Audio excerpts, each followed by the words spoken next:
The first indicator of the structure of this molecule is seen in the IR spec. There is a sp2 carbonyl stretch at 1735 centimeters. There is a short CH stretch in the sp3 region, indicating that there are sp3 carbons in this molecule. The functional group ester is a carbonyl group bonded to an oxygen group.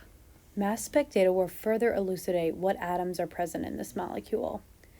The MZ, which is the parent ion, is 194. The MZ plus 2 is 196. Their intensity ratios are almost 1-to-1, indicating bromine being present. Mass spec data was also used to find the molecular formula of this molecule.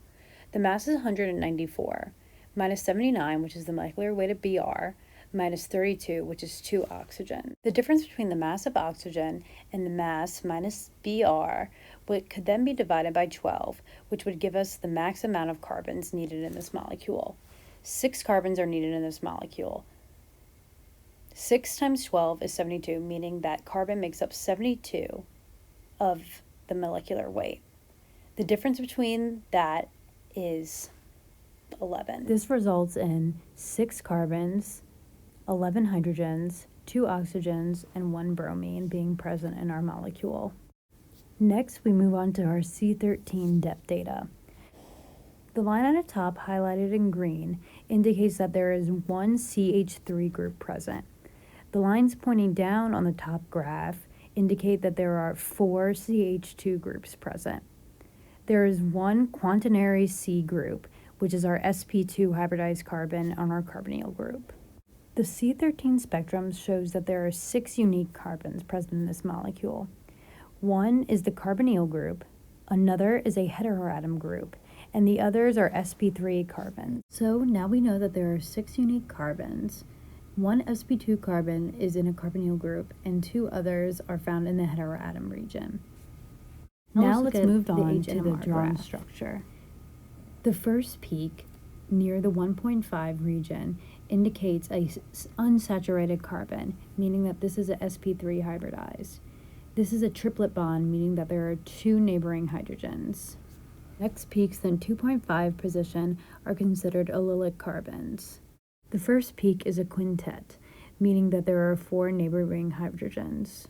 The second one is a triplet, meaning that on this carbon, there are 2 neighboring hydrogens. Next peaks are seen in the heteroatom region, which is 2.5 to 4.5 ppm. The peak closest to the star of the graph is a triplet, meaning that there are 2 neighboring hydrogens. This is going to be our bromine atom. The only other heteroatom bonded to a carbon is oxygen, so therefore the last peak on this graph is oxygen. This is a quartet, meaning that there are 3 neighboring hydrogens. Now let's move on to the structure.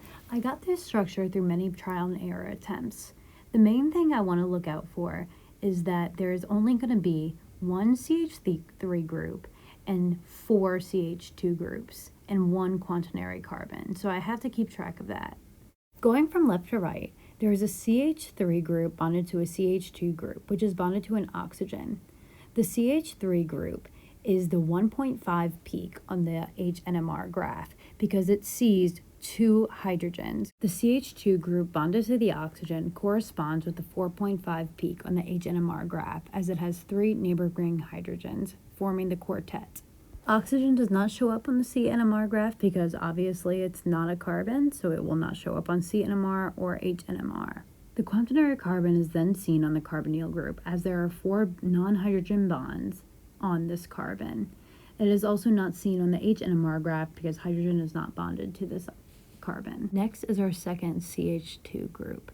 This is bonded to another CH2 group and the carbonyl, which gives off no hydrogens, meaning that there is 2 neighboring hydrogens. The next CH2 group is bonded to 2 other CH2 groups, meaning it sees 4 neighboring hydrogens. These 2 are our allylic peaks. Next, the CH2 group is bonded to another CH2 group that has Br attached to it.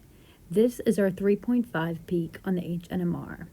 This corresponds with Ethyl 4-Bromobutyrate.